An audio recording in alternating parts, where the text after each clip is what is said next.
2019 में अमेरिका ने इस कंपनी को ब्लैक लिस्ट कर दिया। Google band, Qualcomm chips band और पार्टनर्स ने हाथ खींच लिया।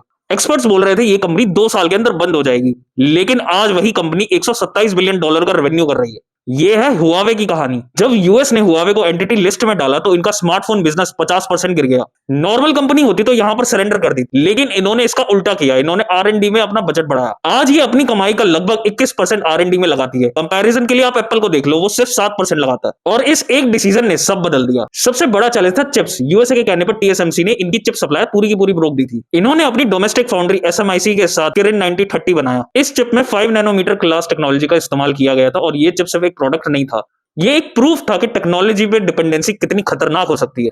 जब बाकी चाइना की कंपनी सर्वाइवल मोड पर थी, तभी हुआवे प्रोडक्ट डेवलपमेंट में लगी रही। सितंबर 2024 में इन्होंने दुनिया का सबसे पहला ट्राइफोल्ड फोन लॉन्च किया, जिसका नाम था मेट एक्सटी। और फर्स्ट क्वार्टर ऑफ 2025 तक चाइना के फोल्डेबल मार्केट का 75% हिस्सा हुआवे के पास था। अब यही हुआवे इंडिया के मार्केट में आने वाला है। हुआवे फ्लिपकार्ट के जरिए पहले टैबलेट्स लॉन्च करने वाला है, डायरेक्टली फोन्स नहीं, क्योंकि उनके डिवाइसेस पर अभी जितनी भी गूगल सर्विसेज है सारी की सारी बैंड।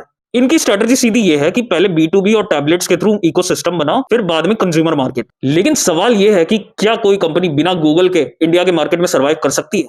ये एक्सपेरिमेंट इंडिया में पहली बार होगा और इसका रिजल्ट पूरी इंडियन टेक इंडस्ट्री को इफेक्ट करेगा। अगर ये एक्सपेरिमेंट सक्सेसफुल हुआ तो आप हो सकता है कि आप इंडियन ब्रांड्स को भी आप देखो मोबाइल फोन मैन्युफैक्चर करते हुए, because this is the right time कि इंडिया को गूगल के ऊपर और किसी भी फॉरेन कंपनी के ऊपर अपनी डिपेंडेंसी कम करनी चाहिए। नहीं तो जैसे हुआवे के साथ हुआ वैसे ही इंडिया के साथ भी हो सकता है और हम यूएसए की सिर्फ कठपुतली बनके तो नहीं रह सकते ना हमेशा के लिए। ऐसी ही इन्फॉर्मेटिव वीडियोस के लिए हमारे चैनल को सब्सक्राइब करें और हाँ, लाइक करना मत भूलिए।